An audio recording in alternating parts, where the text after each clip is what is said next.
the GSMC Baseball Podcast brought to you by the GSMC Sports Network. We have a great show for you today. First, we'll be covering the Miami Marlins and some rumors that have been swirling around them and what's going on with them and their offseason. Next, we have some underrated off-seasons I thought should have gotten more credit for what they did as a team and what they added as well. Then we have Rob Manfred and talking about the general news that he is stepping down after 2029 as MLB commissioner and just his legacy about the game. And finally, just recapping some other stories around the league that I thought maybe weren't worth a full segment for them, but I still wanted to talk about. So, before we get into that, I would like to ask you to please like and follow the show. Also, we get a number of questions from viewers, so to make sure that your question gets read on the air, please use the link tips and donation links with your questions that you see on the screen. streamelements.com/gsmcsportsnetwork./tip. It really does help the show, and it really does mean a lot, so thank you so much for that. Now, without further ado, let's get into our first segment, which I talked about before, which is the Miami Marlins and what's going on with their team and some rumors with that. So, the Marlins have had a very interesting offseason after being one of the surprise teams in baseball last year, making the playoffs out of nowhere, having Manager of the Year as a Rookie of the Year in Skip Schumacher. The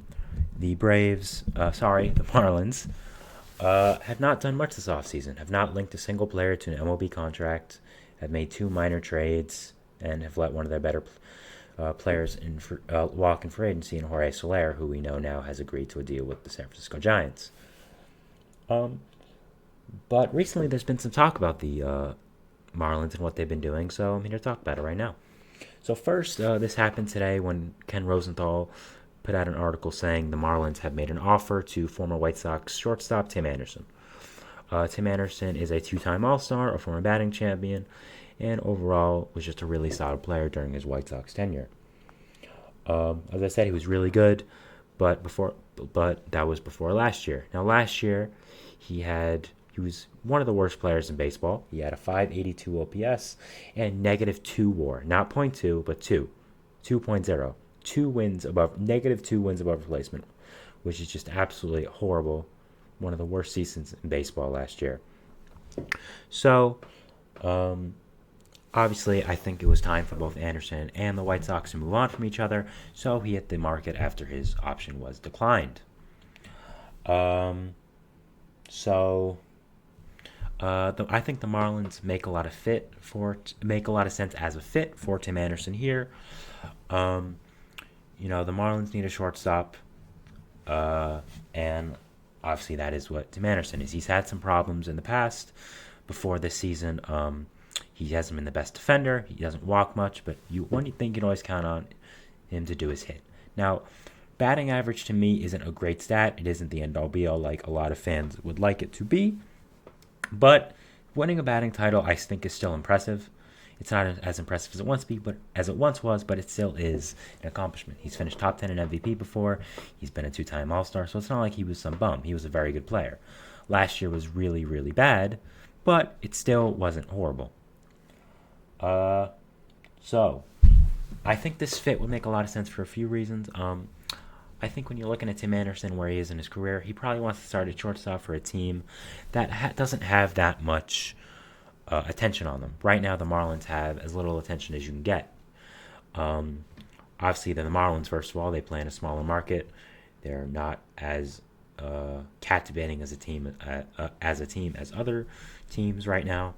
So I think Anderson going to a place like this, a team that clearly needs a shortstop, and maybe doesn't have the most pressure on them, maybe stays away from the lights a little bit, is a nice way to solidly rebuild his career. Right now, Miami has John Birdie starting at short, who, no offense to John Birdie, he's not a MLB caliber starting shortstop. He's a fine player, fine utility guy, fine guy that can just really annoy other teams. I know he annoyed my Mets a lot on base passes the past few years. But Tim Anderson, I think even with his struggles last year, he would be a clear fit here, and he would be a clear upgrade. Anderson did have some off-the-field issues, I know of, involving his marriage and stuff like that. We're not really going to get into it, but that could have been a distraction. I know he got into some altercations during the season We know he got into one in the clubhouse with one of his teammates who he thought wasn't working hard, and of course the famous brawl with Jose Ramirez, where let's say he did not come off that great, to put it very nicely, getting knocked out. So maybe though, and also just looking at the White Sox, they're just not a winning environment right now. We know they're trying to tank, they're not trying to be very good, and maybe he saw that and didn't have as much motivation as he usually would. So I think it's a good fit just to go to the Marlins, kind of try to rebuild his career here. So I think it makes a lot of sense. So Tim Anderson and the Marlins, I think, is a very nice potential signing and a potential fit for both groups. Gio Urshela. He was also mentioned in the same article with Ken about a potential Marlins signing. So we'll talk about him as well. We've known about the Marlins' interest for a little while now. It's been something that's been rumored, been something that's known. So this doesn't surprise me. Really, what surprises me is what Ken mentioned in the article, which is that they have been in discussions with him to play sort of a hybrid role. Play first, third, and DH, not just third, which is his normal position. Now, this is interesting to me. I know the Mets were interested in Gio Urshela to play third base. I know a few teams also have just to play third base as well. And it's kind of interesting that the Marlins like him more as a hybrid guy who's not just going to play one position and play three. So I think that's something interesting to watch. I would like this move for the Marlins. I think Urshela is a really good player, a player that you know is just going to have a pretty solid season. He was a really solid player for the past few years. Was really solid with the Twins last year. Was really solid with the Yankees for a few years before that. Obviously, he played with the Angels last year and got hurt in one of the very first games and didn't really have that much show for his season last year. But he's still a good player. I don't think injuries take away from that. So I think it would be a nice signing for the Marlins. I think it makes a lot of sense when you look at where they are right now. They need infield help, and Urshela would definitely bring that. Sorry. So yeah, I think this makes a lot of sense. I think it will be a good signing for Miami. Next, Edward Cabrera. So Edward Cabrera is obviously one of the starters for the Marlins, just the influx of starting pitching depth they have. And he's been in some trade rumors recently, specifically involving the Pittsburgh Pirates. Now, it's kind of just been all around over social media, people talking about how Edward Cabrera is close to being dealt, how Pirates are in talks with the Marlins and stuff like that. I don't think he's necessarily close to being dealt or necessarily even will be dealt, but there's definitely been some talks with the Pirates and Marlins, probably about him, and it's been all around social media. So I think it's fair to talk about, especially with what's going on with the Marlins right now. So I think a trade here would make sense for both teams. The Marlins need young hitting. Pirates need young pitching. The Marlins have young pitching. The Pirates have young hitting. I think it's a pretty clear match. The Pirates have not needed pitching for this young team that needs to improve, and I think Edward Cabrera definitely brings that. He had a 4.24 ERA last year, but I don't think that really tells the whole story of who he is. He has great stuff. A really good fastball, nice off speed, really great athleticism, a nice windup that's concise. There are some problems, of course, like most young pitchers who have great stuff and throw fastballs very well. He needs to work on his control. I think that is very clear to see. So, I think it would make a lot of sense for both the Pirates and the Marlins to do this. The Pirates have a big need at starting pitcher. The Pirates have a big need at hitting. And I think swapping both for each other would be good. And I think this makes a lot of sense for Edward Cabrera to kind of be shipped out of Miami. He's not a bad player. He's not clubhouse cancer or anything. They're not actively looking to trade him, I would say. But you look at them where the Marlins are now. They need some hitting depth. They got some good players at the deadline last year. Jake Berger, Josh Bell, both fine players. But you can probably get a really good young prospect for Edward Cabrera. And you just look at how much sheer depth the Marlins have with pitching.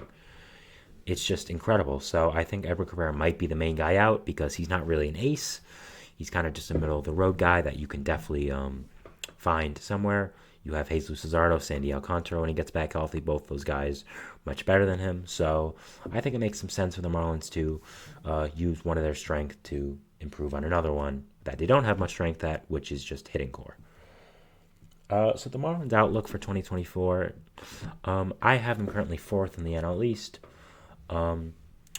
They have not improved much. Calvin Faulkner and Nick Gordon, fine moves, I guess, but it's not something that's really going to improve you so much that it's going to take you to winning the East. Obviously, they came in 3rd. They're in one of the better divisions of baseball. You have the Braves, who have been one of the better teams in the league for a few years now. You have the Phillies, who have made the NLCS 2 years in a row. You have the Mets, who had a quiet, nice offseason, which I'm going to talk about in the next segment, actually. So stay tuned for that if you would like to hear about it. Next, really, I mean, the Nationals are not a threat. We'll just kind of skip over them.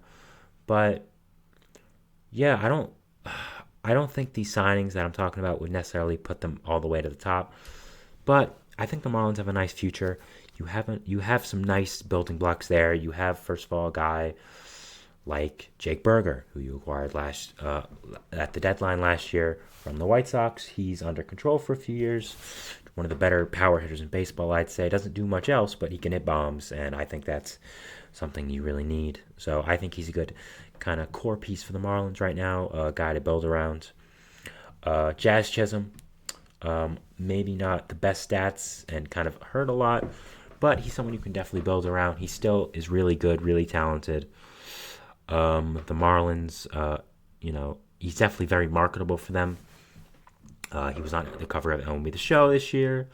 He's a guy that's very active, very colorful with his emotions, kind of just a really fun guy and a nice guy to build around. He's also very selfless. He was a second baseman, of course, but last year he moved to center field because the Marlins thought it would be better for the team. He didn't hesitate, and what he said was, I'll win a Gold Glove there. So I think teams always need a player like that who's selfless, putting the team above himself and really wants to win. That's what Jazz Chisholm is to me, a guy that can still develop, be much better than he is, and I think can be a really good player for the Marlins for a long time, and also kind of be someone to build around. So I think that's what you look for with the Marlins right now. Just to recap a little bit, Tim Anderson, I think will be a really nice signing for the Marlins. I think makes a lot of sense. He's a good fit there, and when you look at the team right now, it makes sense for both the player and the team. So I would look at that as a very intriguing and potential fit. Gio Urshela, same thing. I think the Marlins need more infield depth. Gio Urshela is really good. He's one of the better guys in the free agent market right now. I think it makes a lot of sense for the Marlins. So I would look at this as a really nice fit, as something that I would like to see come to fruition for both the team and the player. Edward Cabrera, potential trade for the Marlins, trade target for maybe the Pirates or some other teams that could use young pitching. Maybe the Yankees have been mentioned before, the Orioles as well. But I talked about the Pirates a little bit and how it would make sense for both teams. So I think this makes sense for both teams. And again, I think he has a lot more in the tank and a lot more than his stats show. The Marlins, I think they have a good future, but as of right now, they're definitely in a rebuilding phase because of the lack of what they've done this offseason and what their division looks like. So that was my first segment. We're going to take a little break here, but after that, we're going to go to our second segment, which is going to be about underrated off-seasons. Off-seasons I thought were really good. It kind of went under the radar, didn't really get the credit they deserved. So we'll talk about that, but first, here's a break. I feel like I'm losing my mind. Is everybody in the world blind? Please, Lord, give me a sign, a sign. I feel like I'm losing my mind. Is everybody in the world blind? Please, Lord, give me a sign, a sign. I wanna be the greatest. Everybody on the fake shit. I look around and feel like everybody is the fakest. I make this every day and I'm impatient, hoping one day I blow up from the basement. Statement, the top is so vacant. I don't hear shit that I think is amazing. Waiting for my day when I'm playing sold out shows for 1,000 faces. Hey, give me that crown, get in my way and to be put down. It ain't your place, all this my town. If I want that shit, then I'll get it right now. I'm losing it, the noose it fits, I'm losing shit, a stupid myth. You choose to live or choose to dip, you choose to fight or lose your grip and lose a gift. I feel like I'm losing my mind. Is everybody in the world blind? Please, Lord, give me a sign, a sign. I feel like I'm losing my mind. Is everybody in the world blind? All right, we're back here on the GSMC Baseball Podcast. Before we go back to our second segment, I'd please like to ask you again to please donate to the show. It really does help and make sure I read your question, make sure I see it, and talk about it as well. The link on the screen here will help you. streamelements.com/gsmcsportsnetwork./tip. It really does help the show, and it really would mean a lot for me. So thank you so much for that. So going on to our second segment here, we're going to be talking about off seasons that I think were a little underrated, maybe didn't get the credit they deserved fully in the media, and just stuff like that. I think, so let's get it started. So first, we're going to be talking about a team that surprised everyone and still isn't getting the credit they deserve, I believe, and that is the Arizona Diamondbacks. Now, the Diamondbacks, of course, shocked everyone and made the World Series last year. They are defending NL champions, but after surprisingly having a pretty good offseason, they haven't really gotten the respect they deserve. I mean, we all know of the offseasons like the Dodgers, like the Yankees, like, never thought I'd say this, but the Royals. Teams that have made very good moves, and we know about it. Dodgers traded for three of the better players in baseball. Acquired three of the better players in baseball. Yankees traded for Juan Soto. Royals made a lot of good moves. But Diamondbacks aren't getting the credit they deserve, I believe, and I think they should be.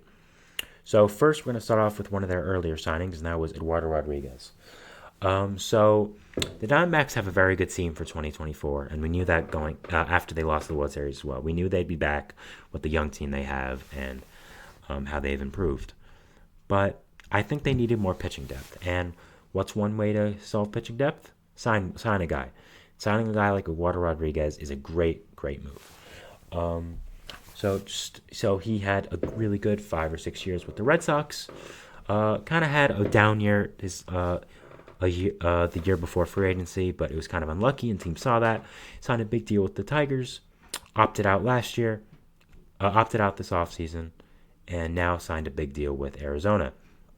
At an eventful 2023 deadline, he was traded to the Dodgers, but then at the last minute said no thanks and invoked his no trade clause, which is his right. The Tigers didn't want him to do that, shouldn't have put it in the contract. And so the Tigers didn't get anything back for him, and the Dodgers didn't get him, and instead he left the Tigers for free and went to the Dodgers' division rival. So that's nice. I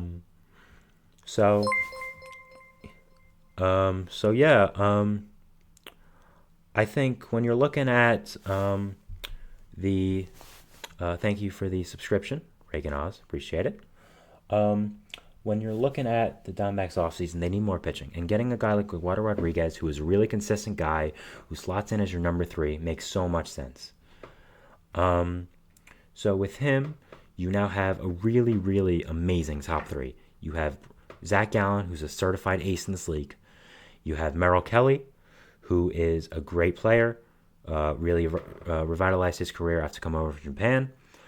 And now you have Eduardo Rodriguez. That's a top 3 that not only in the regular season but in the playoffs can compete with anyone in this league. Anyone. That's just a great top 3.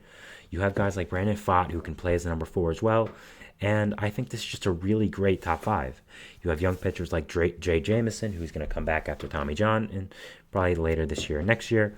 So I think the future is really bright for the Diamondbacks and their pitching staff, and I think this signing only helps. Eugenio Suarez, one of the biggest Achilles heels of the Diamondbacks is their third base job. They didn't really have one. They had Evan Longoria playing serious time over there in 2023, and that's just not a great recipe for success, considering that it's 2023 and he was playing real minutes in the World Series. I don't know why I said minutes like it was basketball, but time. You get what I mean. So, I think I love this move. I thought it was a great price as well, 1-year deal. They need a third baseman. They got one of the better ones in the market. Didn't give up much to get him. Just kind of some depth. It was really just the Mariners shedding contracts. So I love this move. Just a really consistent power-hitting third baseman to help this team. And I loved it. Finally, for the D-backs, Jock Peterson. They needed a DH. They needed a lefty power bat. They got Jock Peterson. I expected them to sign a DH. I thought it would be more of a notable one like JD Martinez or Jorge Soler. Of course, Soler went to their division rival. But it came out they didn't really like the prices for them, and they thought Peterson was more of a better bargain because of the price, and it's only 1 year. Also, he was a lefty, which they were looking for. So I really like this. I thought it was a great signing for the D-backs as well. I thought it made a lot of sense. And again, I think it was just another great move of the Diamondbacks, who had a really great offseason and one of the better ones in baseball that I thought should have been talked about more. So, yeah. So next, we'll move on to the Mets. So the Mets obviously did not get the star that we're so used to them getting. Not the Verlanders, not the Scherzers, not the guys like that. But I think they still got really good players. Obviously, when they missed out on Yoshinobu Yamamoto at the middle roads of the offseason, people kind of wrote them off, I think.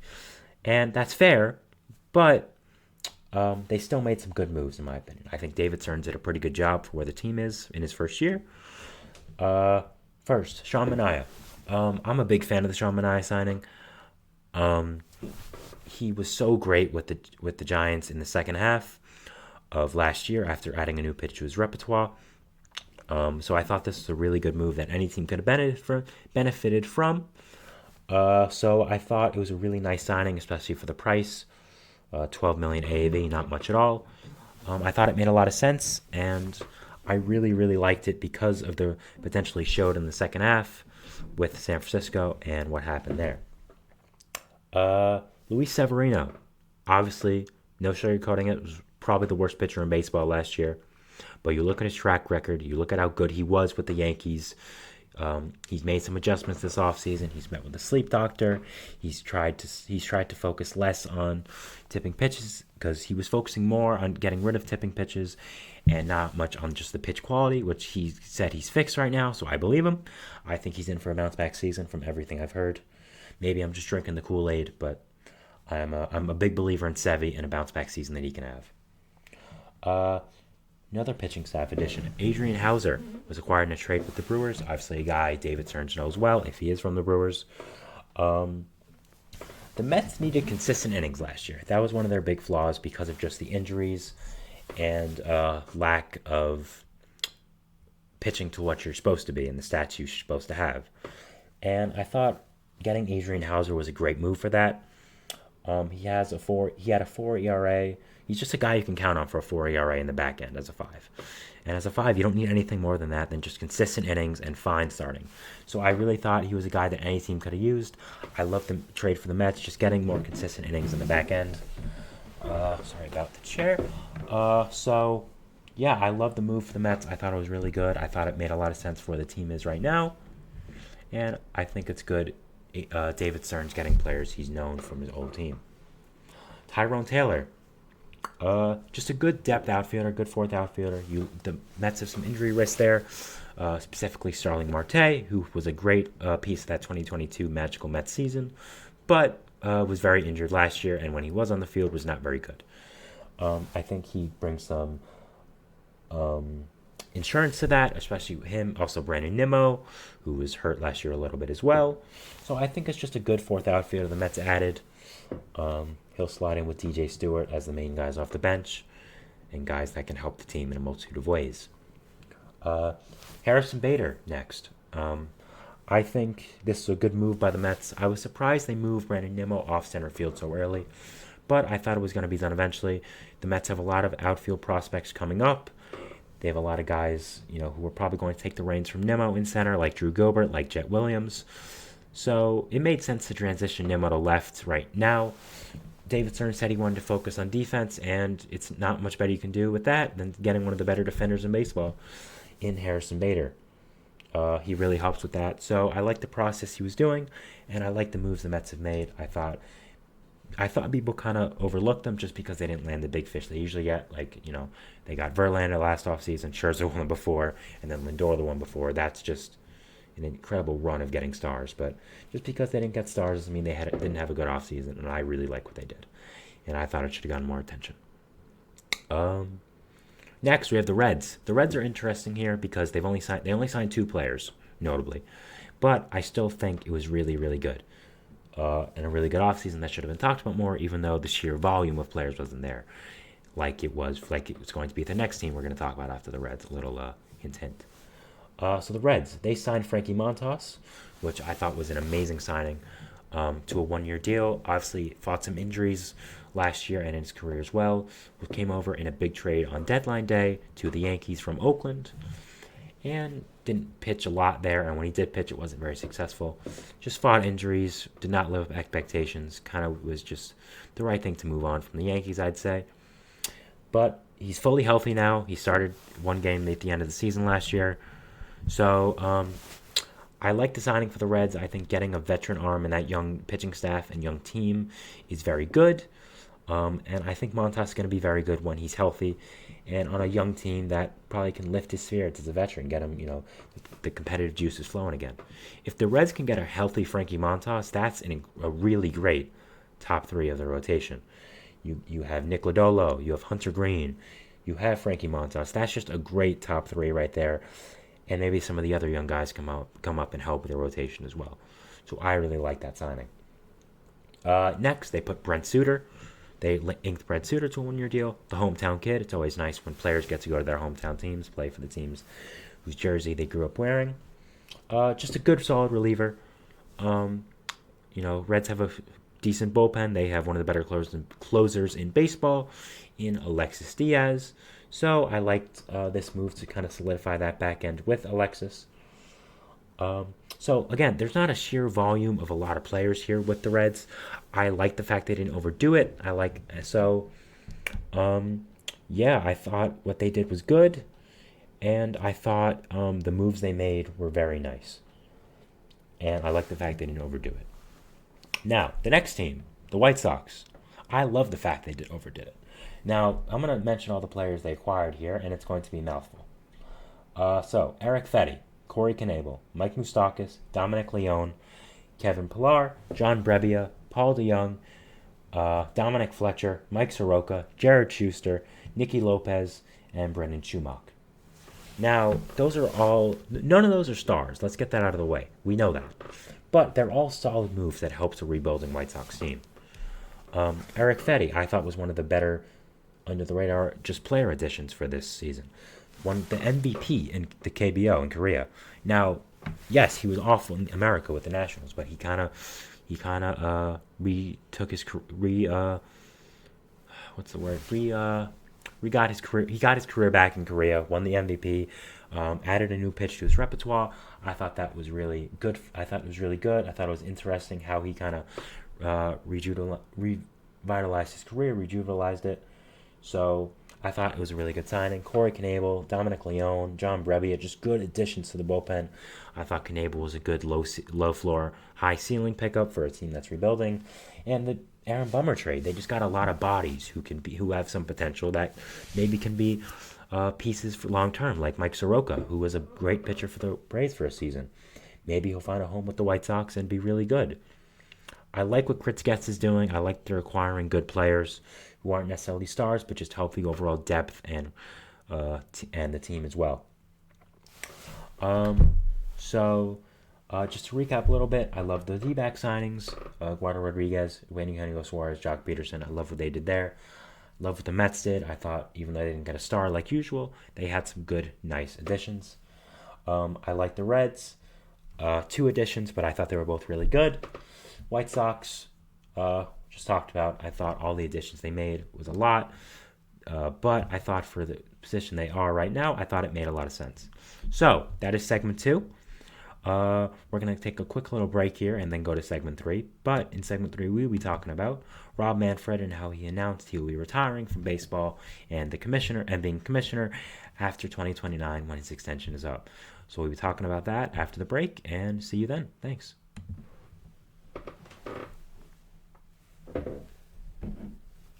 For the best and latest podcasts available anywhere, go to the podcast app on your cell phone and type in GSMC to access free content-rich podcasts on health and wellness, book reviews, sports, entertainment, relationships, social media, movies, technology, finance, and even weird news. Subscribe and download the GSMC Podcast Network's family of shows, available everywhere podcasts are found. All right, we're back here on the GSMC Baseball Podcast. So next we're going to be talking about someone I don't know if baseball fans really like, but we have to talk about him because he is an important guy and important to baseball and what baseball is. And that, of course, being Mr. Rob Manfred, the commissioner of the league. So he announced he will be stepping down as commissioner after 2029. And so because of that, I just wanted to go over a little, looking over his career, looking over what he's done, and what his impact and legacy on the game will be when he is done and when people look back on him. So, first, we're going to look at some of the more perceived negative things. Now, I'm going to tell you if I think they're negative, and just kind of what he'll be more known for, because, you know, with people they don't like, they're going to focus on the negative. That is something I think is definitely negative, kind of killing the Oakland A's and baseball in Oakland. Now, the A's were a historic franchise, not necessarily in Oakland, but in Philly and all the other places they've played as well. They've been a fixture in baseball for a long time. We don't know if they're going to keep being the A's. I think they will be, but we don't know yet. It's too early in the process to tell. But just kind of killing baseball in Oakland there. Even though it necessarily wasn't entirely his fault, he was the commissioner when it happened. And because of that, he's going to take a lot of the blame for it.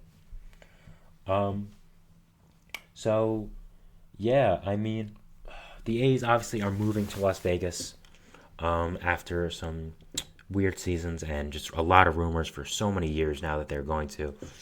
I think this is mainly to do with John Fisher and the absolutely horrible job he's done running this franchise, them not spending money, and because of that, fans don't come out to the ballpark, and because of that, they don't make much money, so they're moving.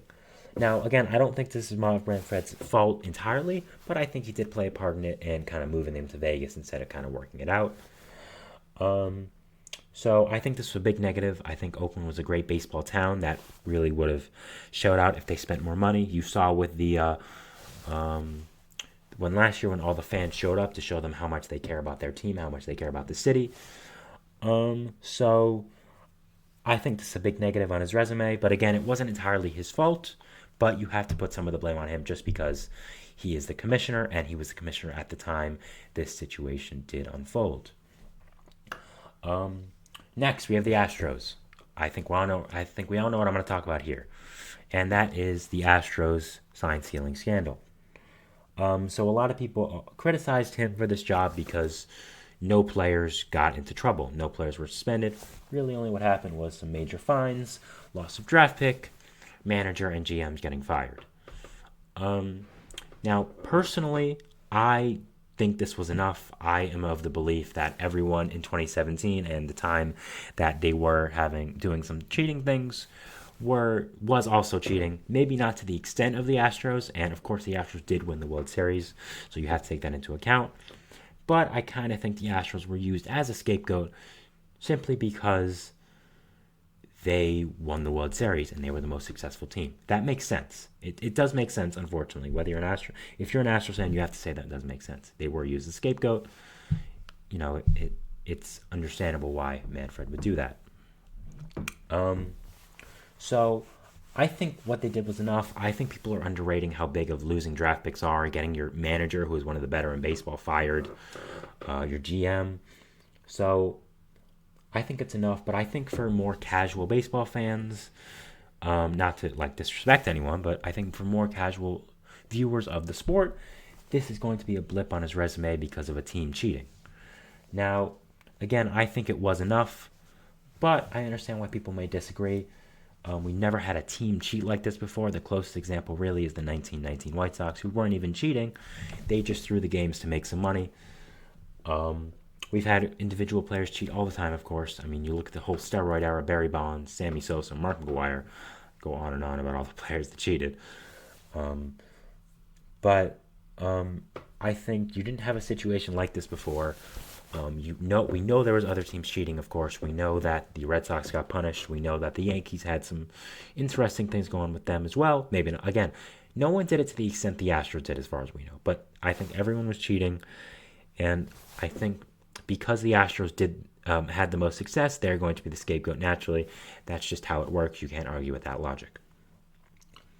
So I don't view it as necessarily a big negative, but I know a lot of people do, and that's understandable. I'm not going to entirely disagree with them. But I don't know if there was much more he could have done in this situation because it was just so unprecedented. So next we're going to talk about some of the rule changes he made and some of the more positive things, I guess, because I was actually a big fan of some of these rule changes. Some I wasn't. You'll see that. So first, we have bigger bases. I love this. I absolutely love this rule change. The bigger bases, the less pickoffs. I love stolen bases in baseball. I think it's one of the more exciting nuances of the game. I think it was a great addition to get it back in. Baseball was so exciting when these things happened, and so enjoyable. So yeah, I really enjoyed what he did here, what he did with this as well. I thought it was a great addition to baseball. And I think people like it as well. I think people were complaining about it, but they just want something to complain about. I don't know how you can complain about stolen bases. They're super fun. So I love this move. I thought it was one of the highlights of his career as commissioner, and I thought it was just really great in general. Next, the pitch clock. The pitch clock is very controversial because it had a lot of positives, but I think it did have some negatives. So, the positives. It definitely helped baseball's popularity. Baseball wasn't dead before the pitch clock. I want to make that very clear. Baseball was definitely not dead, but it was not as popular compared to sports like football, compared to sports like basketball, where there's action almost every minute. And with this new generation of people, including, I can say it myself because I am part of that, we don't have the longest attention spans. And I think people were less drawn to baseball than other sports because it just took longer. So the pitching clock eliminated kind of just the dilly-dallying in the middle of pitches and kind of just got rid of the little nothingness in the game. So now I think on the surface it's good. I think it was nice. I don't think it necessarily saved baseball like single-handedly, but it definitely improved the sport ratings and popularity-wise. And people saying it didn't are just in denial because they don't like it, and it's changing. But there were a lot of more pitcher injuries last year, a lot more Tommy Johns. Now, you could attribute that to just pitchers throwing better and harder than they ever have before, but at the same time, it was the first year with the pitching clock, and you could argue that, okay, maybe it was something to do with that because pitchers had less time to rest their arms in the middle of pitches. They had less time to rest in general. So I think that's some of the negatives here. Universal DH. Such a good rule. I give credit to Manfred for having the balls to do this. Not only for that, but for every single rule. Just changing the game up from what it once was. I appreciate that he's changed the universal DH. Look, Bartolo Colon hitting a home run was great. It was amazing. Pitchers hitting a home run, super fun. Archie Bradley, that triple in the playoffs, great. But that little parts of positives don't overweigh how boring pitcher at-bats can be sometimes. If we want to improve the game, make it more exciting, get DHs in there. Get the best hitters on your team in there every single play, every single game. So it just made sense to do this. I thought it was one of the better moves the commissioner had ever made. I wanted the universal DH for a long time, and I'm glad I finally got it, and I'm glad baseball fans finally got it because I think it really improved the team. Not improved the game, and improved what was going on. Intentional walks. Before, of course, intentional walks, you had throwing out to the catcher 4 times, just 4 balls. That was kind of, again, just a wasted time in baseball. So I think it made a lot of sense to get rid of that. Again, guys hitting the intentional walk pitches outside of the strike zone was fun, but that rarely happens. That happens maybe once a month in baseball. That's probably being generous as well. So these small positives don't outweigh the other negatives it has, which is giving pitchers extra pitches that they don't need in their arm. And with how much stress is on their arms in baseball and right now because they throw harder and better than ever, it made sense to do away with it. So yeah, that made a lot of sense. The Ghost Runner, I hate the Ghost Runner. I'm sorry. This is one of the big negatives for Manfred's tenure for me. I don't like it. I understand why it's there. It's there because we want to make the game shorter, as I've said so many times now with these rules. That's the main basis. But it just takes away from such exciting games and what extra innings can be. I understand why it's there, but I'm personally just not a fan of it at all. So it made sense to get rid of it. I made sense to get rid of it, but I still didn't like it. I thought, I understand why he did it again, but I was just not a fan of it personally. I like long extra inning games. I like how exciting they can be. So, wasn't a big fan for my book, but I understand why it was there. The shift ban, another thing I hated. I didn't like the shift ban. I still don't. I will give credit to Manfred. I was kind of skeptical about how it would work, but he kind of pulled it off in a nice way. And even though players have kind of found a way around it, he's going to ban that this offseason as well, probably. He did, sorry. I think it takes away big strategy in baseball. Shift's been around since Ted Williams was in the league, which, we know that was the 40s, so it's been around for a long, long time. So I didn't like it, but I understand why he did it. You want to see athletic players make defensive plays, as Francisco Lindor said. You want more hits, and that's what this does. So again, I can understand why he did all these things, but some of them I'm just not a fan of as a guy who's watched baseball his entire life and loves it, and it's really his life. Finally, for the rule changes, the 3-inning reliever limit. This one was fine. It kind of eliminated loogies, lefty-only guys who would come in for a batter, face lefties or face a righty. Usually it would be lefties because there's less lefties in baseball. And just face them for one out and go out of the game. Now, it would take a long time because you would have to get them ready, go to the mound, make a pitching change, do it again if they were only in for one batter. So, again, it's just getting rid of the nothingness in baseball, kind of the parts that don't have much action because of the new generation of people and how they're watching baseball and stuff like that. So, I understood it, and I don't think it's a big deal, really at all. So overall, I think Manfred's tenure and what he'll be remembered with as commissioner is mixed. Again, his tenure's not over. There's going to be a lot more stuff to do in 2029 and before that as well, before he retires. But as of right now, I think it is kind of iffy. I think it's kind of, whatever a fan wants to think about. Some of the rules I really liked, some I didn't. The Astros situation, a lot of people consider as a big miss. Same with Oakland, which I would agree. So he was definitely mixed in his tenure, and most commissioners are. He's not going to be perfect. But one thing I do give credit to Manfred for is that he made rules. He made a lot of rule changes that changed the way baseball was traditionally played for the better, and kind of maybe lost some of the old traditional fans. He had the balls to do that, which I really respect. And even if some of them didn't work out, I respect that he was trying to make changes, trying to make the game better, and baseball definitely had to improve a little bit because of this and get a new generation of fans in, which I think he did. So that was segment 3. We're going to move on to segment 4, which is going to be recapping just news around the league. This is news I thought maybe didn't deserve a whole segment, but was really interesting still, and I wanted to talk about it. So we'll go to a little break here, and then we'll do that, and we'll see you on the other side. So thank you.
back on the GSMC Baseball Podcast, bringing you our fourth and final segment today, and that is recapping news around the league. This is what I've been doing for a little bit now, just waiting for major baseball news to start. We're going to be this is just news I think is newsworthy, no pun intended, I think is important to the league, but maybe it just didn't deserve it's a full segment for it, and also I just wanted to talk about it because I thought it was interesting. So, first, we have the Yankees. They are signing, quotation marks, Corey Kluber to an advisory position in the front office. Now, I was a big fan of this.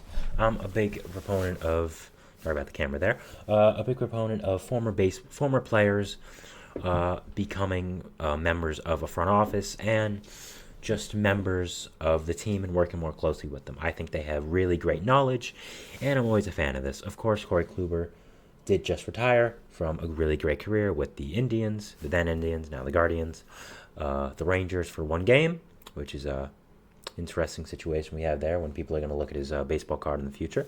They'll see Texas, 1 game, 1 inning. Nice.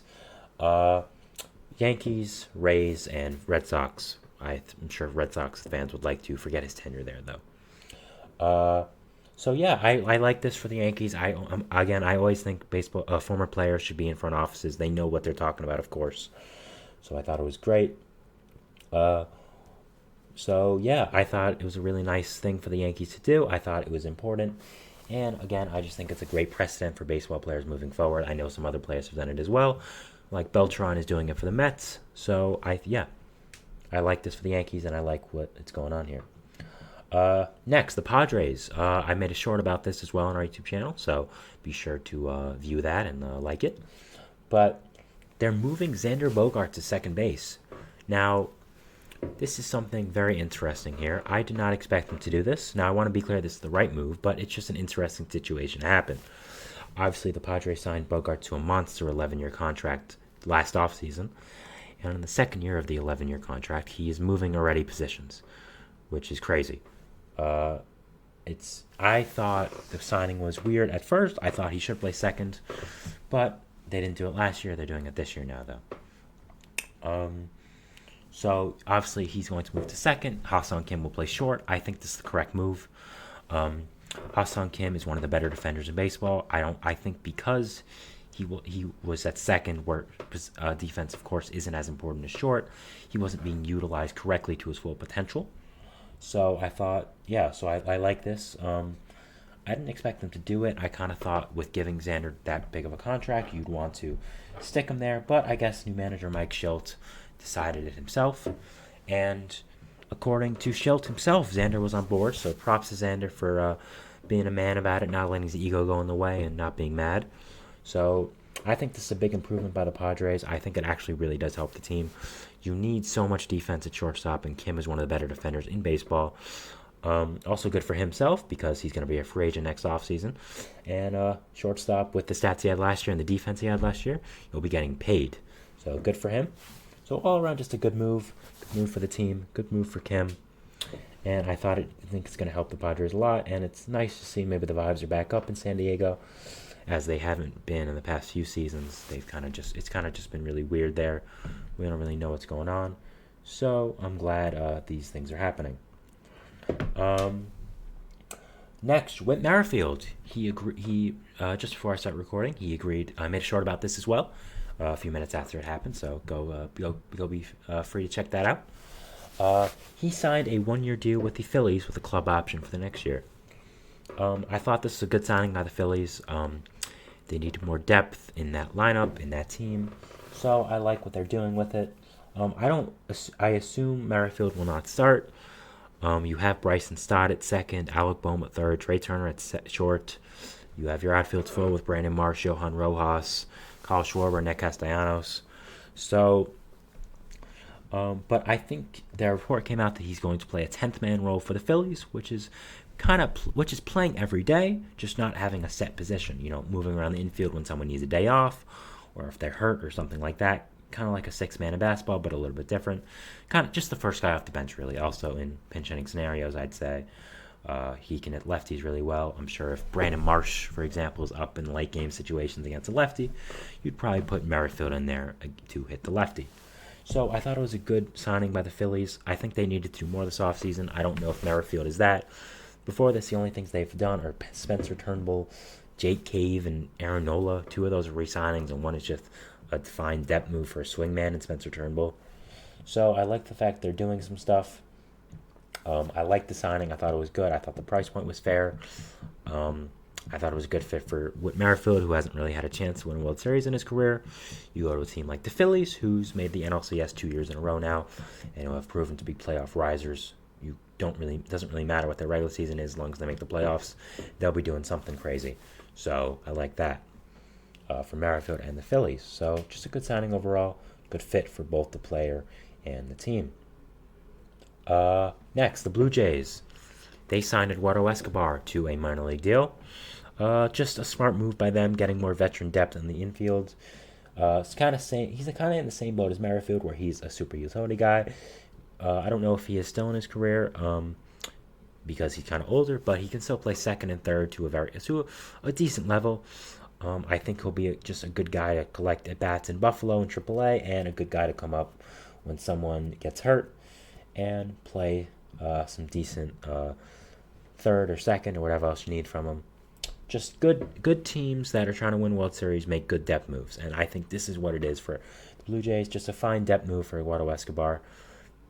Again, you can always use veteran depth on a team that's trying to compete, and I think Escobar is that. I think it was a good move, and I like the fact they're doing it. He didn't have a great season with the Angels and the Mets last year, but again, maybe he'll be trying to fight for more now that he's off his big contract and trying to fight for a spot on the roster. So maybe we'll see a little bit of a resurgence there for his career. He was very likable with the Mets.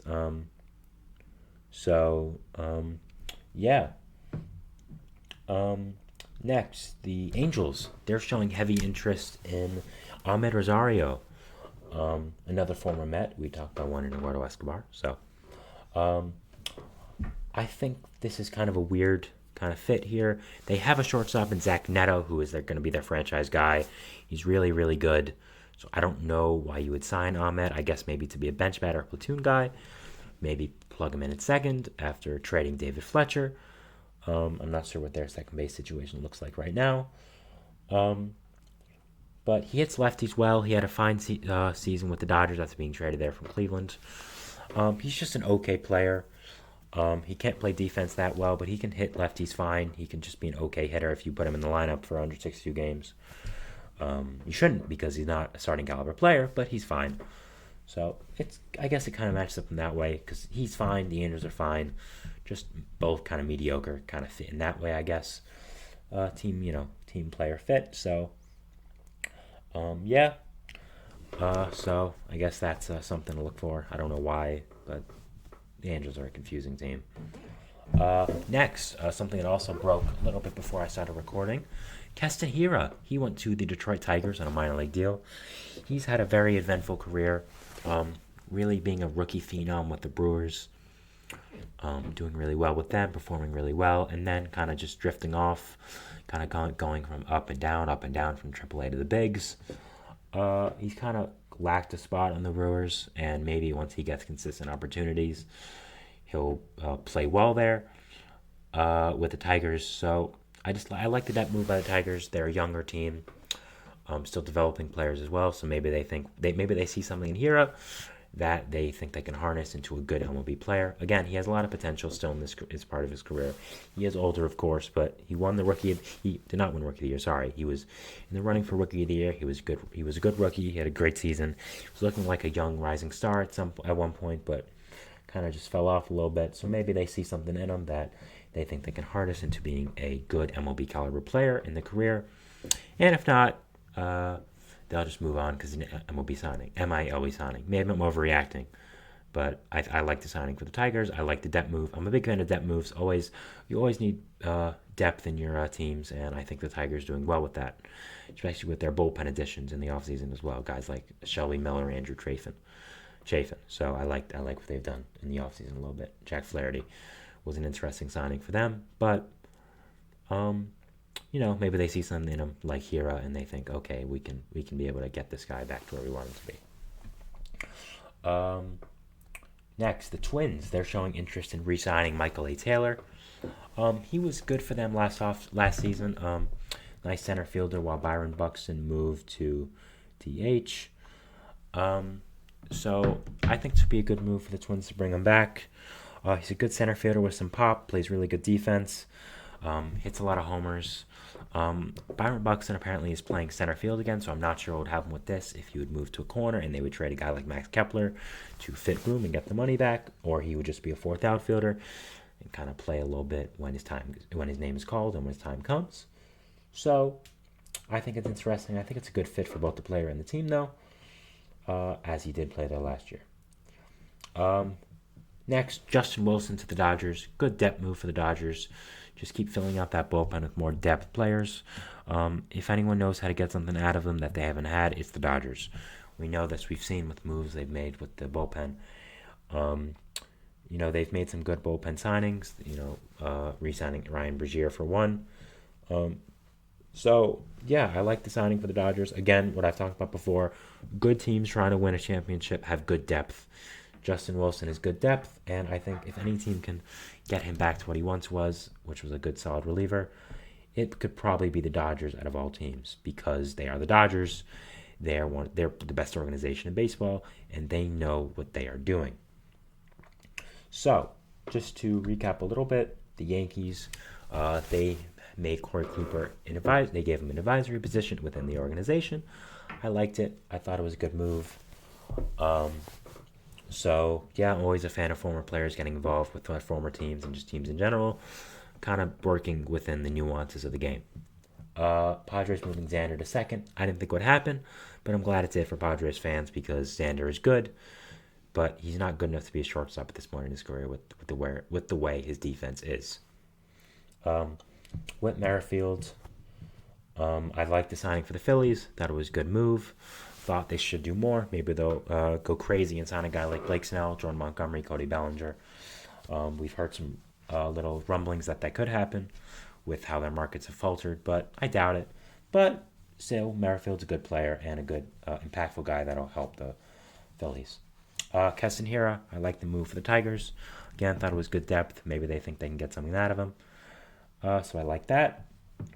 Ahmed Azario to the Angels, potentially fine, I guess. Just a kind of an interesting fit. Think it makes some sense, and yeah, I think it's think it makes sense, and maybe we'll see it come to fruition. He won't have to move far from from where he stayed with the Dodgers. I think that's good for him. Always want to see him succeed with the Mets. He didn't have the career that we thought he would, but I think he's still a cool guy, and I hope he succeeds. Eduardo Escobar, same thing. Nice step move for the Blue Jays. I thought it was good. Twins, Michael A. Taylor, just a good fit. We saw it last year as well. Justin Wilson to the Dodgers, just good depth. Teams always need depth. Dodgers always need depth, and they know how to get the most out of older relief pitcher arms and how to fix them and get them back to where they once were.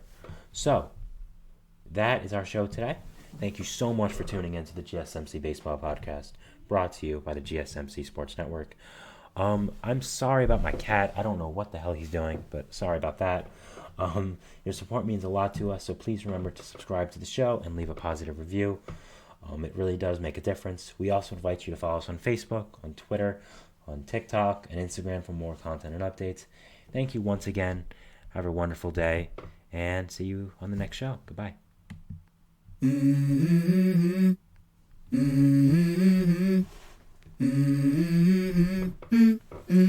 Let's go. I wake up to a little bit of drool on my pillow, feel like it's gonna be a bad day. Yeah, I'm tired of shit, and the coffee ain't hit yet, damn, ain't that great. I don't wanna go to